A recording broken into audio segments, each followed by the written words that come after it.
Assalamualaikum warahmatullahi wabarakatuh. Nama saya Ahmad Arif bin Razali. Nombor metrik 14 DTP 21F1070.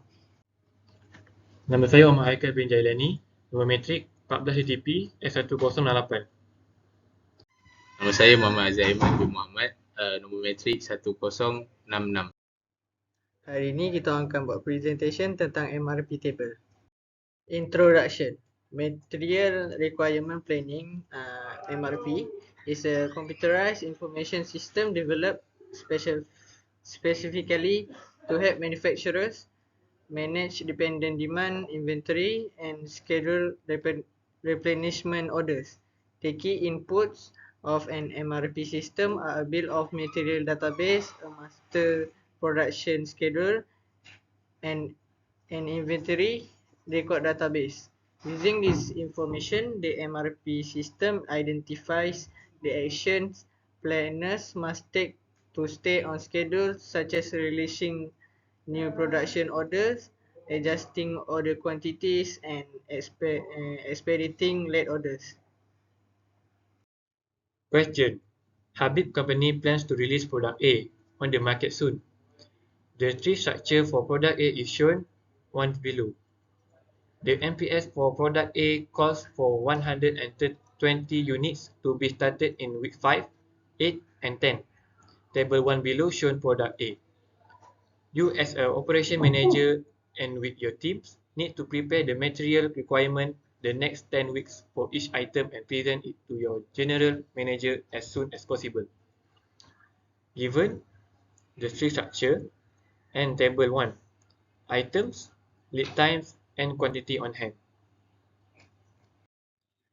This is the time phase structure for Habib Company question. So this is bill of material for the question.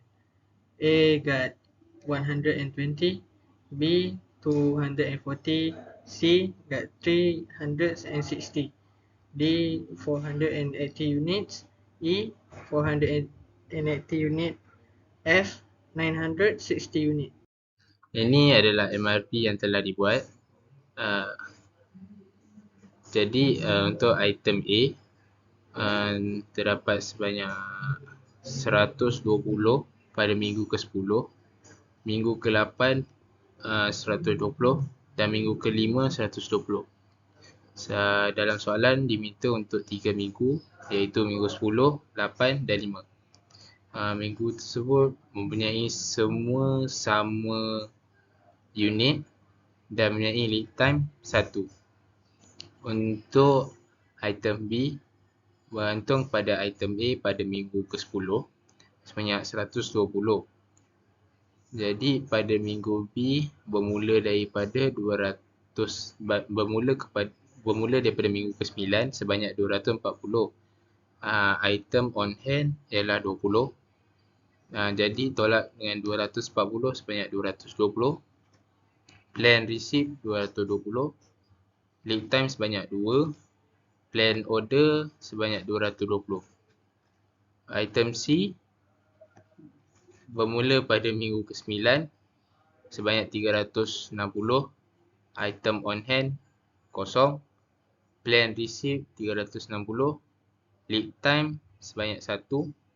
Plan order sebanyak 360. Ini adalah MRP table untuk item D, E dan F.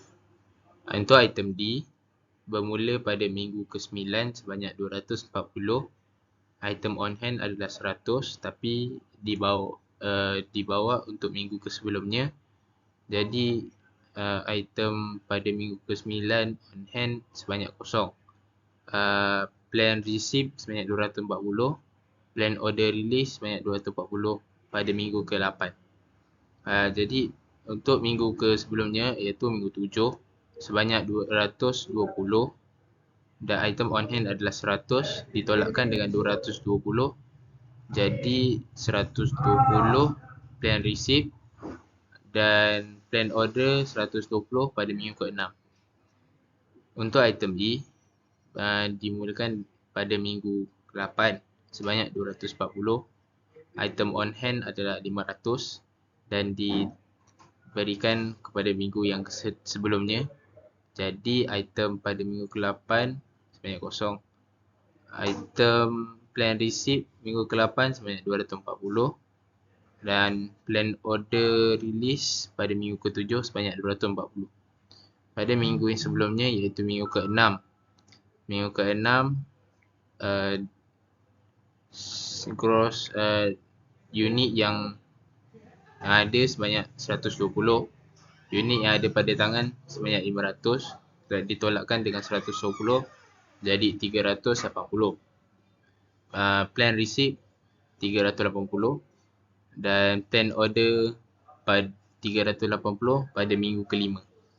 Untuk item F pada minggu ke-8 unit sebanyak 480 dan item on hand sebanyak 300 ditolakkan untuk minggu yang seterusnya.